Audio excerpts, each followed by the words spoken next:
Bien, donc nous nous retrouvons aujourd'hui pour une petite vidéo, simplement pour revoir ensemble la technique simple mais très efficace pour équilibrer des réactions d'oxydoréduction. Donc on va prendre 3 exemples, on va tout détailler, on va chercher les degrés d'oxydation des éléments qui sont soit l'oxydant, soit le réducteur, on va préciser tout ça.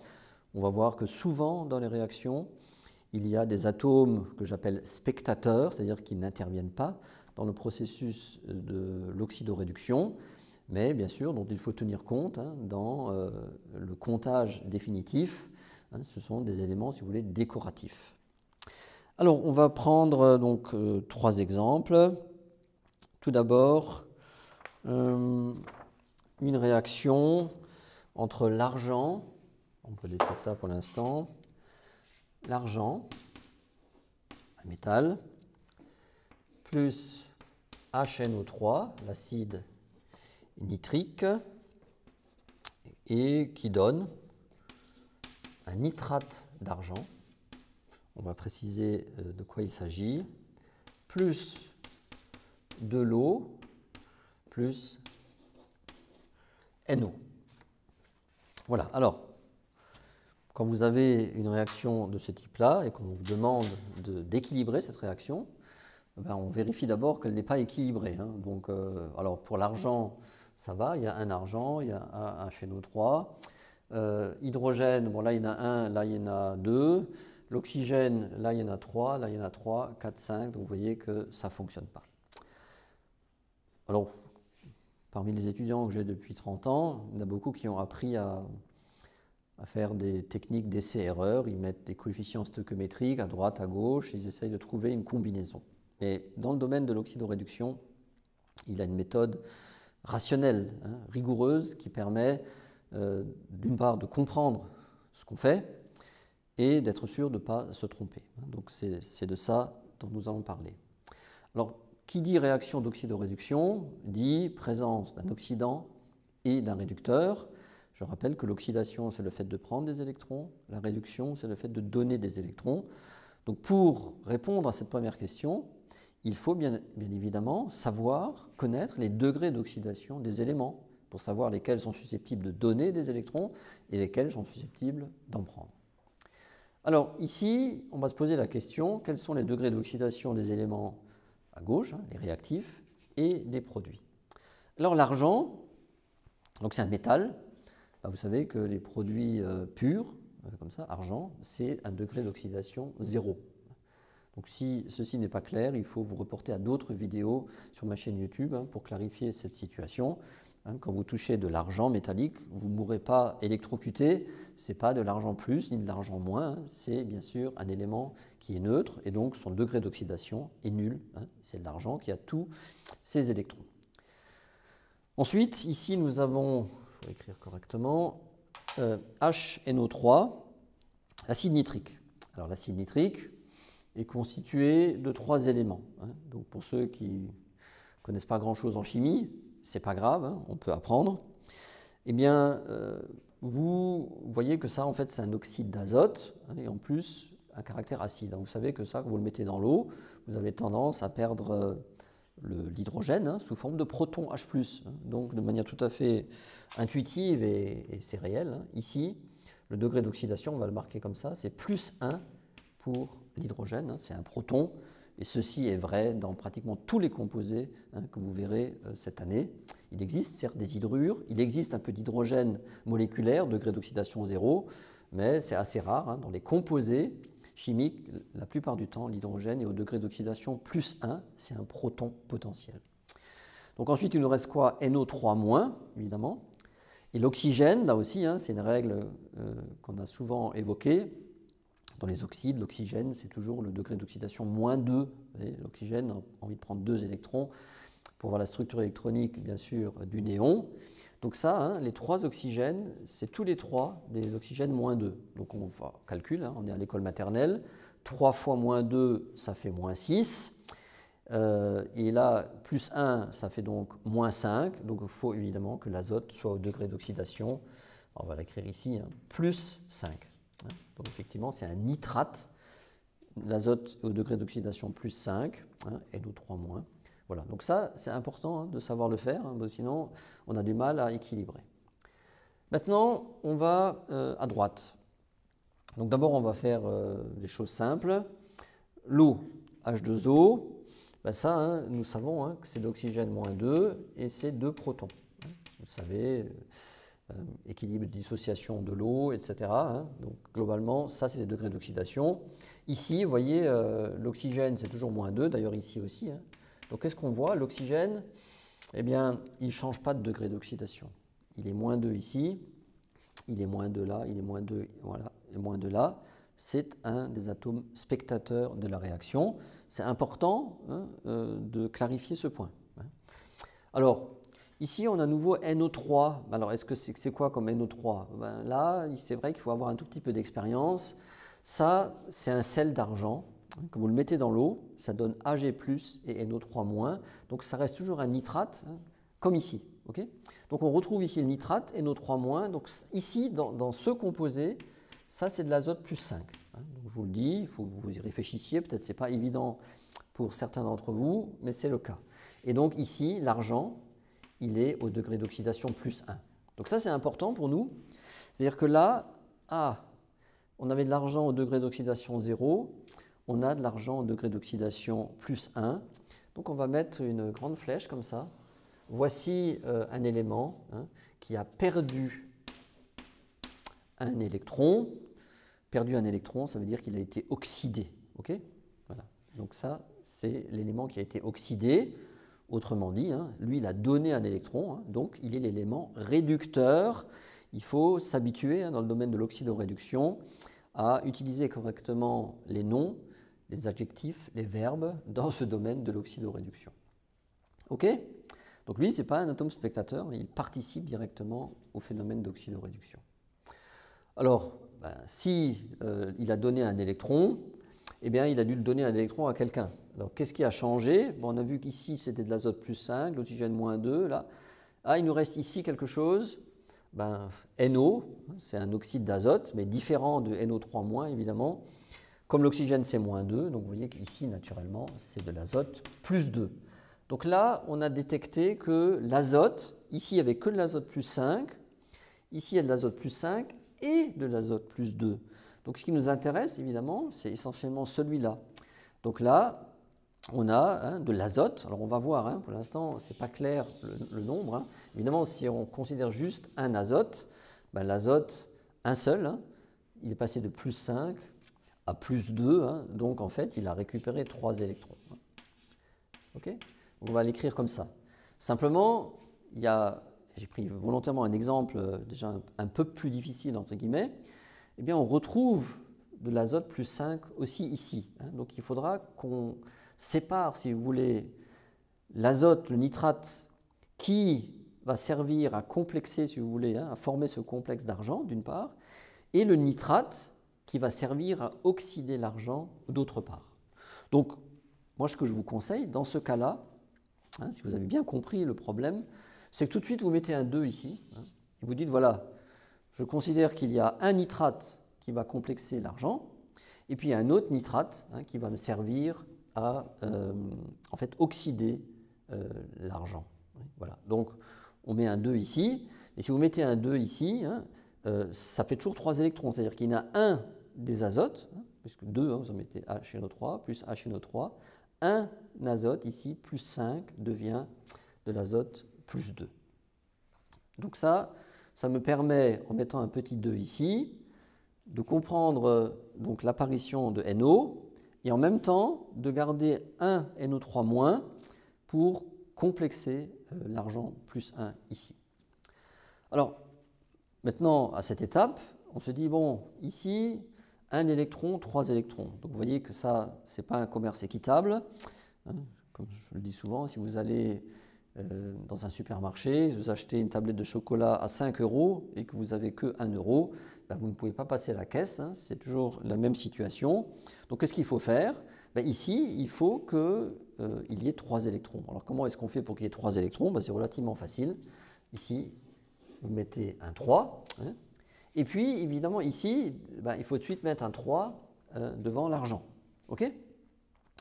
Alors, ce qui se passe maintenant, hein, regardez bien, hein, donc là, on a fait x3, hein, donc on est d'accord, ici ça fait bien moins 3 électrons, hein, donc lui donne 3 électrons, et ici, un azote récupère 3 électrons.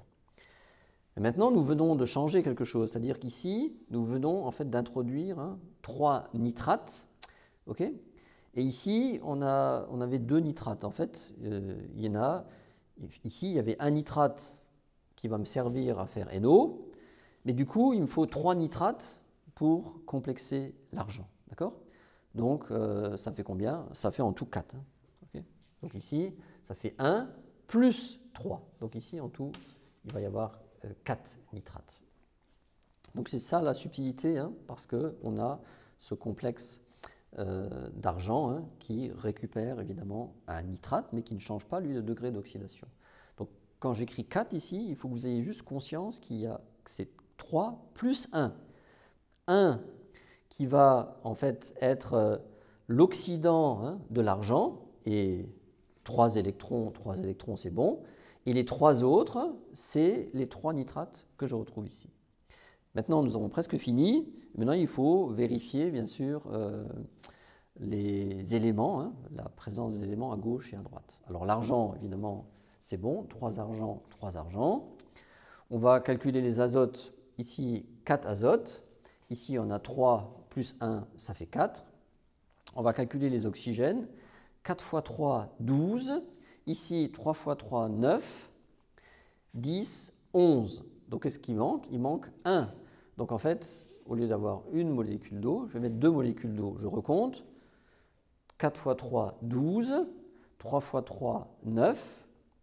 Plus 2, 11. Plus 1, 12. C'est OK. Et donc, normalement, si on ne s'est pas trompé, on verra que, évidemment, avec les hydrogènes, ça va être bon. 4 hydrogènes, hein, c'est marqué directement ici. Et donc, 2 fois 2, 4. Voilà, donc, cette réaction est équilibrée. Deuxième exemple.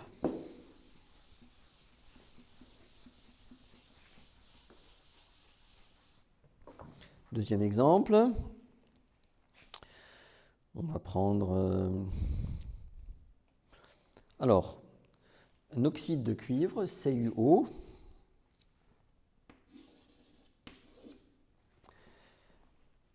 plus de l'ammoniac, NH3, donne du cuivre, plus de l'azote, plus de l'eau.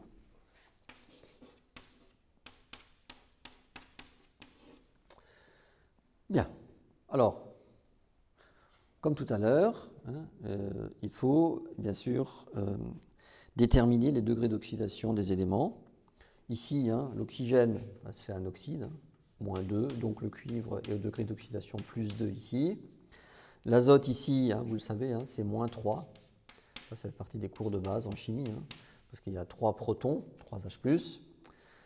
Ici, c'est un élément pur, un métal, hein, donc évidemment comme tout à l'heure, l'argent, hein, cuivre 0. Ah, donc là, vous voyez, on a détecté l'élément qui va être réduit cette fois-ci. Hein. Le cuivre 2+ devient cuivre 0. Donc on va tout de suite faire cette flèche, hein, là.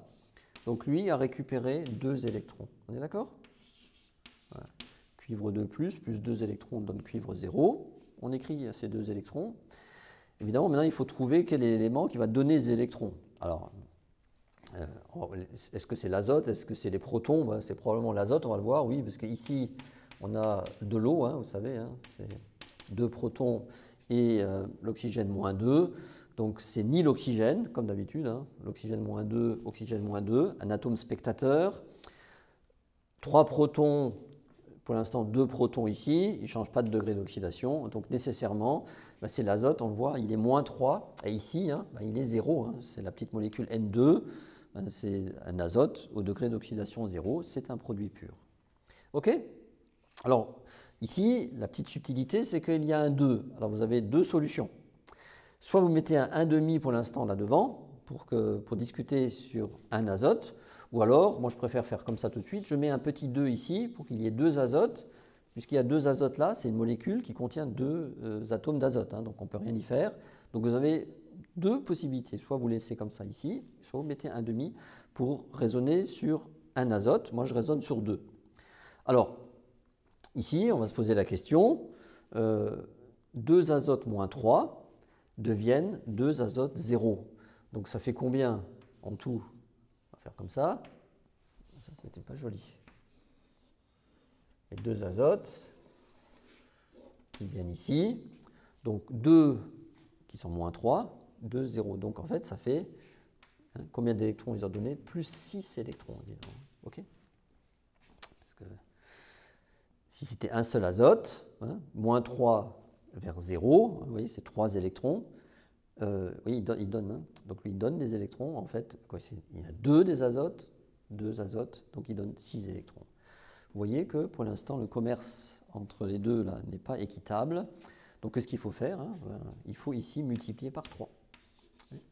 Parce que 2 fois 3, ça ferait plus 6 électrons.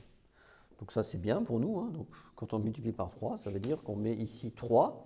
Et tout de suite, évidemment, il faut mettre un 3 ici devant le cuivre. Hein. Donc 3 cuivres de plus vont consommer, évidemment, hein, 3 fois 2, donc 6 électrons pour donner 3 cuivres 0.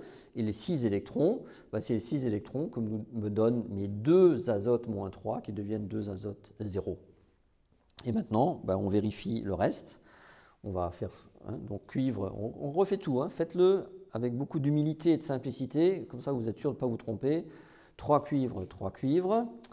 L'oxygène, d'abord on s'occupe de l'azote. Ici, 2 azotes, c'est bon. Maintenant, oxygène, 3 oxygènes.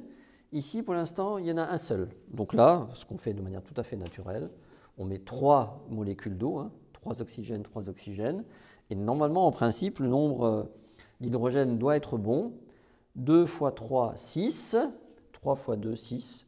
Et on est bon. Okay, donc tout est équilibré. Donc 3 CuO plus 2 NH3 donne 3 cuivre 0 plus N2 plus 3 H2O.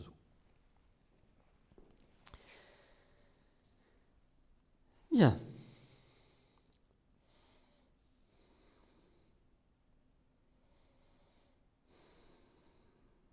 Alors, dernier exemple, avec des charges.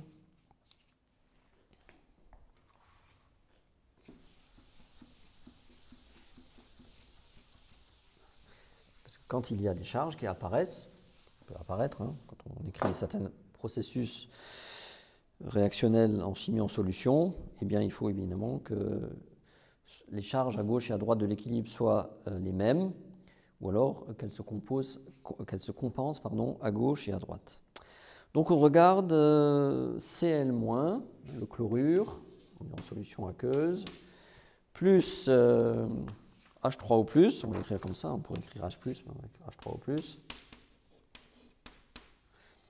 plus l'ion nitrate, qu'on a déjà vu, donne NO, on l'a vu aussi déjà, plus H2O, plus Cl2.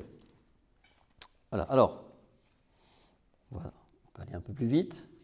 Ici, l'avantage, c'est que la charge est directement marquée à côté de l'atome. Hein. C'est un chlorure, hein, chlore tout seul, c'est marqué -1, donc c'est du chlore au degré d'oxydation -1, évidemment.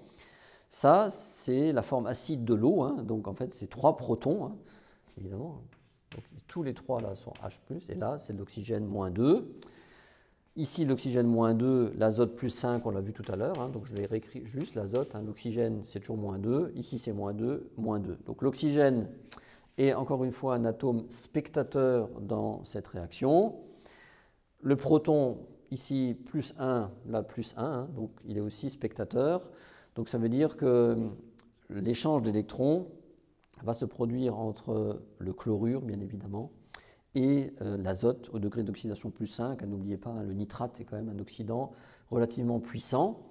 Et effectivement, on le retrouve. Hein, chlorure, vous voyez, hein, on va le mettre tout de suite, hein, là, donne Cl2. Alors là, si vous voulez, on peut utiliser la stratégie inverse de celle que j'ai expliquée juste avant. On va mettre un 1,5 ici devant le chlore. À la fin, on pourra multiplier tout par 2 si vous voulez. hein, pour raisonner sur un atome de chlore. Donc ici, le chlore, évidemment, c'est un élément pur, hein, le gaz, degré d'oxydation 0. Ben, je mets un demi hein, pour qu'ici, il y ait un atome de chlore au degré d'oxydation 0. Donc Cl- donne Cl2. Hein, donc vous voyez bien que, en fait, il donne un électron. Hein. Chlorure, Cl- donne Cl0. Il donne un électron. Et il le donne à qui? Ben, on l'a vu, hein, ce n'est pas au proton, ce n'est pas à l'oxygène, c'est à l'azote. L'azote était au plus 5 et là, il est plus 2. On l'a déjà vu juste avant. Mais ici, hein, évidemment, si vous regardez pour l'instant un seul azote, de plus 5 à plus 2, lui, il perd évidemment 3 électrons. Okay, voilà. Il prend 3 électrons. Alors pourquoi? Des fois, j'ai un petit doute. Mais lui donne, on va mettre comme ça, hein, moins, en fait, il perd un électron. Et lui, en fait, il gagne 3 électrons, soyons raisonnables. Voilà, hein, donc il perd un électron et lui gagne 3 électrons. On va l'indiquer comme ça, c'est plus juste. Vous voyez que là, pour l'instant, le commerce n'est pas équitable. Alors qu'est-ce qu'il faut faire? Eh ici, il faut multiplier par 3, évidemment, pour avoir moins 3 électrons. Donc qu'est-ce qu'on fait? On met un 3 ici. Et ici, le 1,5 devient 3,5. OK? Donc là, on a 3 électrons hein, que donne le chlorure. Il est oxydé par qui? Par l'azote, qui lui récupère bien, entre plus 5 et plus 2, il récupère 3 électrons. Donc pour l'instant, l'échange d'électrons est correct. Maintenant, il faut finir les décorations. On n'est plus à Noël, mais on y était il n'y a pas longtemps. Donc on recommence tout. Le chlore, 3 chlores, 3 chlores. Hein. On peut après multiplier tout par 2, mais on le fera tout à l'heure. Alors ici, on va l'azote, un azote, c'est bon. On compte les oxygènes. Ici, 1 et 3, ça fait 4. Et ici, pour l'instant, 1 et 1, donc il n'y en a que 2. Donc en fait, qu'est-ce qu'il faut faire? Pardon. Il faut mettre ici 3 molécules d'eau, donc 3 oxygènes, plus 1, ça fait 4. Et là, on a 3 et 1, ça fait 4. On vérifie le proton. Est-ce que pour les protons, c'est correct? Vous voyez bien que non. Okay, puisque ici, il y a 6 H+, et là, pour l'instant, il n'y en a que 3. Alors, qu'est-ce qu'on constate en plus? Vous voyez bien que, d'un point de vue des charges, ici, il n'y a pas de charge. C'est que des éléments neutres. Ici, on a 3 Cl-, donc on a 3 moins. Ici, encore un moins, donc 4 moins. Et là, on a juste un plus. Donc, vous voyez que ça ne va pas non plus. Donc, qu'est-ce qu'il faut faire? Eh bien, ici, pour trouver en fait le bon rapport, hein, en réalité, avec l'eau, il faut plutôt s'intéresser à la charge. Donc, de ce côté-là, il ne doit pas y avoir de charge résiduelle. Hein. Pour l'instant, on est moins 3, moins 4, et donc moins 3. Donc, ça ne va pas. Qu'est-ce qu'il faut faire ici? Eh bien, ici, il faut qu'il y ait 4 H3O+, hein, de telle sorte qu'il y ait 4+, qui compense moins 3 et moins 1. Et à ce moment-là, ici, ben, on va recompter maintenant les oxygènes. 4 oxygènes ici, plus 3, ça fait 7. Ici, il y en a 3, hein, et donc il y en a déjà 1, et donc il en manque 6. Hein. Donc ici, on va mettre 6.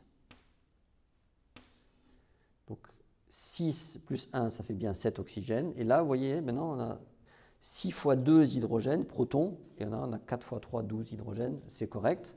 Donc ici, tout est correct d'un point de vue des éléments. La charge ici est bien nulle. Ici, il n'y a pas de charge. Tout est bon. Et maintenant, si vous ne voulez pas garder ici 3,5, vous pouvez bien évidemment, si vous le voulez, alors je vais l'écrire en dessous, hein.